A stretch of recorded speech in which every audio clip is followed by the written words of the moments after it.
te voy a relatar la siniestra oscuridad en la que se vio inmersa uno de los grupos más exitosos en las décadas de los años 70 y años 80, que es Menudo. Cuando se trata de artistas o agrupaciones reconocidas, los rumores siempre vienen de la mano acompañando a todos esos años de logros y crecimiento.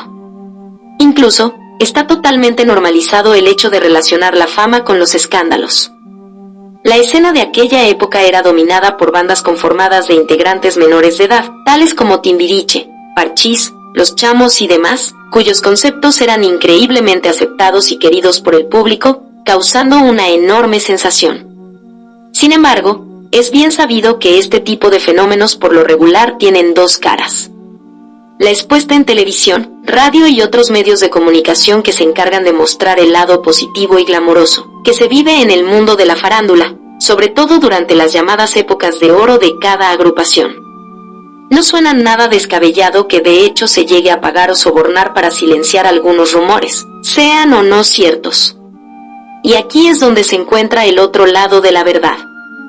Sucesos llevados a cabo a puerta cerrada, escondidos de la opinión pública, secretos bajo llave que a pesar de hacer todo lo posible para mantenerlos ahí, tarde o temprano salen a la luz.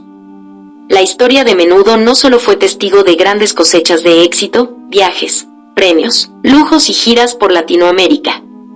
Años después de su auge salieron a relucir una serie de acusaciones grotescas y repulsivas, en las que niños de entre 12 y 16 años fueron abusados de distintas maneras.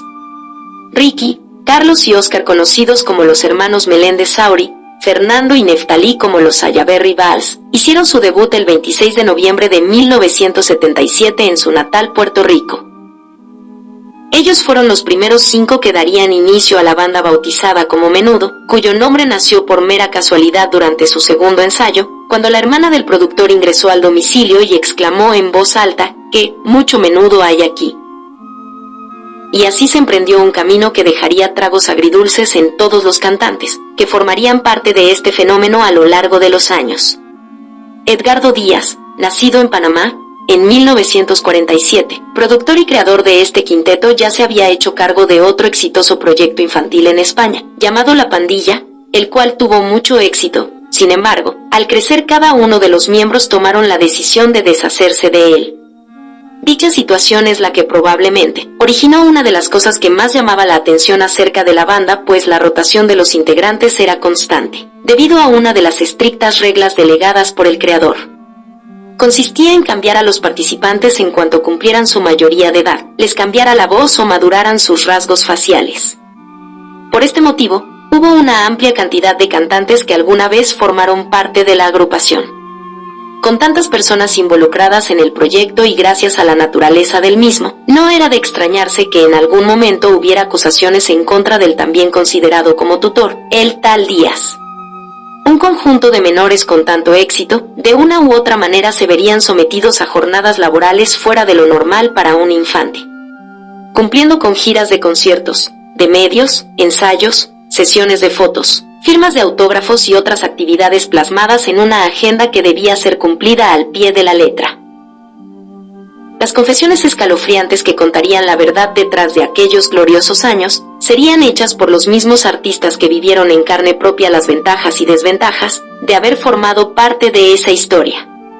Uno de los señalamientos que tomó gran fuerza fue la llamada explotación infantil, tema que había sido censurado durante décadas y que no se denunció en su momento debido al silencio que guardaban los menores.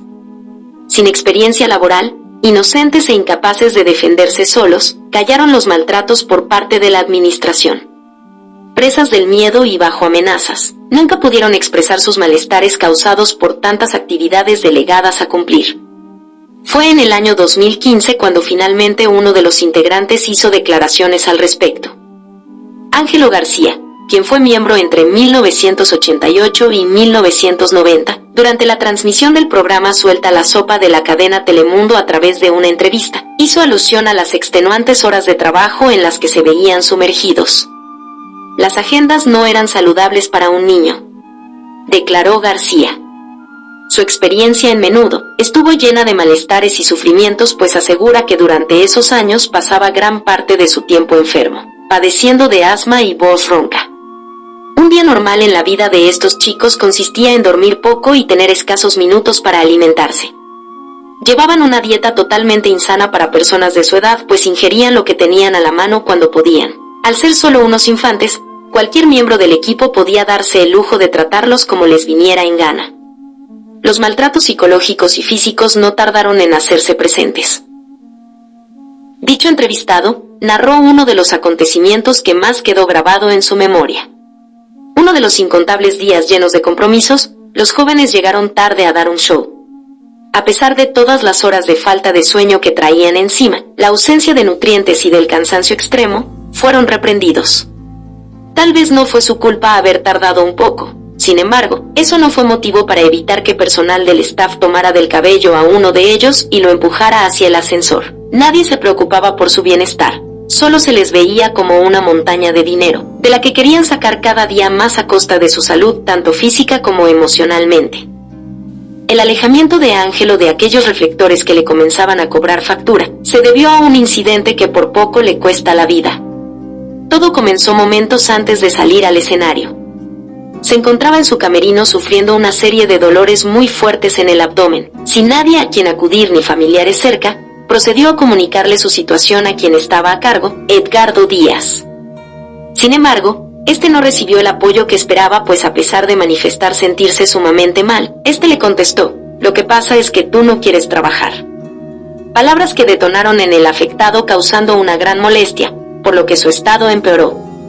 "Empecé a vomitar sangre", recordó García. Tuvo que quedar inconsciente para que se tomara la decisión de llevarlo a un hospital, donde finalmente lo diagnosticaron con peritonitis. Este suceso hizo que su madre replanteara su decisión sobre lo difícil que era, para su hijo, estar en el grupo y procedió a sacarlo de ese ambiente donde solo se deterioraba su salud. No obstante, su declaración no paró ahí, pues también confesó que durante su estancia sufrió abuso sexual por parte de una persona relacionada con la administración de la banda.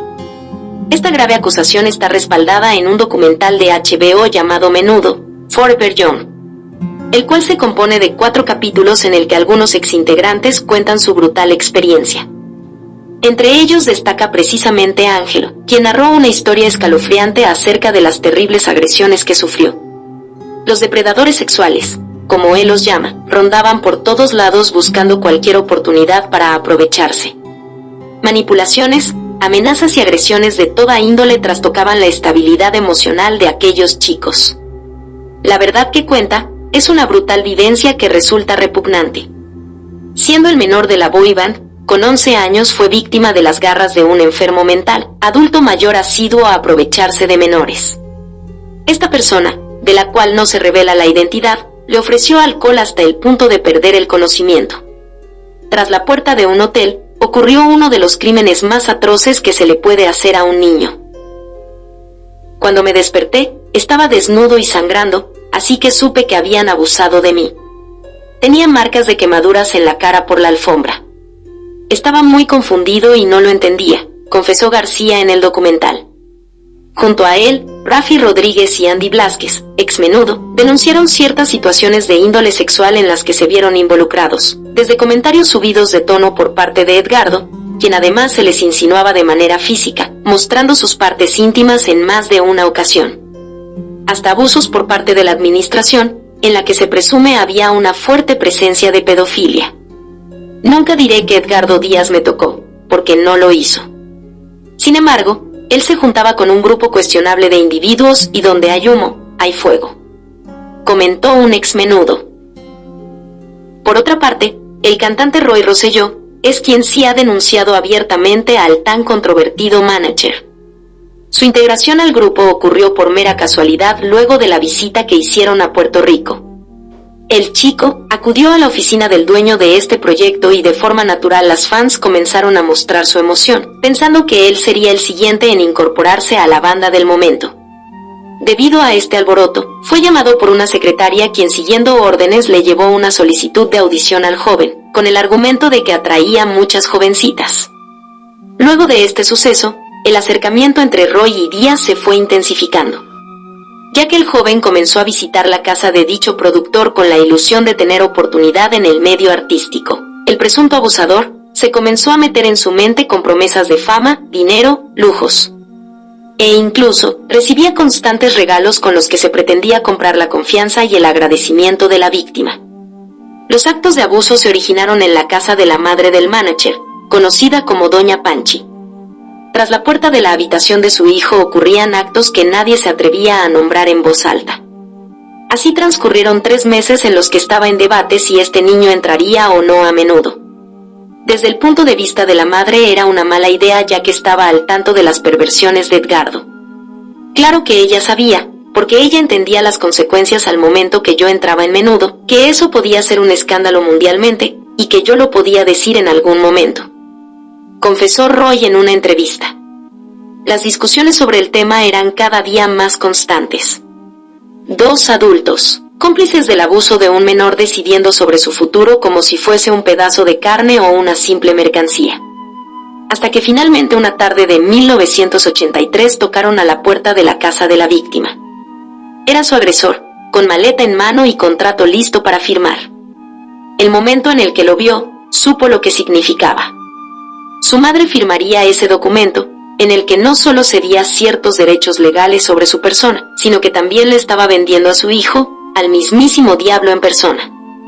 Con lágrimas en los ojos y el rostro invadido por una notable angustia, corrió hacia su habitación a encerrarse en el closet. A los pocos minutos, su madre entró a pedirle que saliera de ahí. «Mamá, no permitas que este señor me lleve», fueron las súplicas que hizo. Sin embargo, la mujer, que desconocía las verdaderas intenciones de Díaz, hizo lo posible para convencerlo. «Hijo, hazlo por mí, por tus hermanos, por la familia, es para que tengamos una vida mejor». Y así, cabizbajo y resignado a su futuro desgarrador en el que solo conocería sufrimiento, comenzó a hacer su maleta, en la que no solo guardó pertenencias materiales, sino que puso toda su fuerza y valentía para sobrevivir a lo que le esperaba bajo el yugo de un violador. Su labor con la banda iba mucho más allá que subir al escenario, dar su mejor cara y ofrecer un buen show. Él era obligado a dormir con su productor en la misma habitación del hotel donde tocara hospedarse. Todos saben que yo entré en Menudo porque Edgardo simplemente me vio y se enamoró de mí. Perversa situación que le obligó a hacer el papel de su pareja, tras bambalinas. La cantidad de traumas que se generaron en ese ambiente traspasa todas las barreras de lo inaceptable e inaudito, y con un hombre tan poderoso a cargo, nadie se atrevía a decir nada sobre lo acontecido detrás de su alcoba. Una noche, al interior de una mansión ubicada en Puerto Rico, Roy, como de costumbre, fue llamado a la habitación de Díaz. Con temor y resignado, subió las escaleras poco a poco, tan desesperanzado, víctima de un fastidio y hartazgo latente. No esperaba la espeluznante escena que sería causante de sus futuras pesadillas. Su deseo de morir se intensificó cuando, al entrar, vio a un integrante vestido de mujer, que era Ricky Martin. En su impresión solo pudo gritar y llamar a otro compañero, Robbie Draco Rosa, cuya impresión lo hizo reaccionar de forma violenta y le dio un puñetazo en la cara a su manager. Llegué a la calle y me tumbé en la carretera rezando para que un coche me atropellara. Estos siniestros relatos hicieron de la vida de este exmenudo un infierno, quien ahora, siendo adulto, afirma lo siguiente: «Yo te digo que fueron más tristezas que alegrías. Me tuve que someter a ser abusado sexualmente por él, al momento que él quería, al momento que él decía, ven aquí y quítate los pantalones, yo quiero esto contigo». Yo, llorando y sufriendo la situación, él, viendo que estaba a punto de explotar, a punto de acabar con mi vida, porque mi primera tentativa de suicidio fue antes de salir de Menudo. Fue en la mansión, en la loma, que él no lo contó, porque es claro que él tiene miedo. Recientemente el nombre de este manejador de talentos comenzó a estar en el ojo de la opinión pública y despertó la furia de ciertos excantantes. Ya que se estrenó una serie en Amazon Prime donde se cuentan cosas muy diferentes a las que se recuerdan en realidad. Edgardo sacó a la luz información que solo le conviene a él, tratando de mantener su imagen omitiendo sus enfermizas preferencias sexuales. Sin embargo, los escándalos que han rodeado a este grupo son difíciles de cubrir. A la explotación y abuso infantil también se le sumó consumo de drogas, cuyo evento más sonado fue en el que se vieron implicados 2 de los tantos integrantes, Rubén y Sergio, quienes fueron detenidos en noviembre de 1990 en el aeropuerto de Miami, tras descubrírseles algunas sustancias ilegales obtenidas en México. Sin duda, la devastadora experiencia que se sufrió durante todos los años que estuvo activa, al boy band, dejó grandes secuelas en la salud emocional de los jóvenes. Algunos nunca pudieron superarlo y han aprendido a sobrellevar el proceso. Tal es el caso de Roy, quien a lo largo de su vida intentó suicidarse alrededor de 5 veces. Mientras que por su parte, Anthony Galindo, mejor conocido como el Papi Joe, fue un participante que se unió a la banda en el año 1995 y posteriormente formó parte de la transición del nombre de Menudo a MDO. Un concepto juvenil de chicos en su mayoría de más de 18 años de edad. Su triste final culminó con un suicidio inesperado, luego de que una terrible depresión lo invadiera, la pandemia lo absorbió. Me llamaba y yo le decía, cálmate, que esto va a pasar, no te preocupes, declaró su padre. Fue ingresado de emergencia a un hospital de Miami, donde falleció a los 41 años de edad, el día 3 de octubre del 2020. Con respecto a Díaz, acusado de un sinfín de delitos y abusos, hoy en día a sus más de 70 años de edad sigue negando rotundamente haber perpetrado tales atrocidades. El evidente éxito de este grupo musical se vio empañado por todas las acusaciones de los implicados. Y de ser verdad cada una de las confesiones, serían muchísimos los crímenes que quedarían impunes debido al privilegio y posición que llegó a tener un hombre. Es lamentable cómo, detrás de figuras del espectáculo, se hallen hechos tan deplorables como los ocurridos con una agrupación tan afamada, como lo fue Menudo. Una mente desquiciada que hizo un supuesto sistema, que en su tiempo fue innovador y atractivo, al cambiar de integrantes al mudar rasgos en su físico o cambiar de voz o llegar a una edad tope, pero solamente intercambiando chicos para saciar los más bajos instintos pedófilos de sus dirigentes y creadores. Es terrible que ese tipo de hechos hayan quedado impunes y que hasta los culpables ya hayan tenido su oportunidad de contar sus versiones, que solo han servido para mantener en las sombras esta situación de total depravación. ¿Tú qué opinas?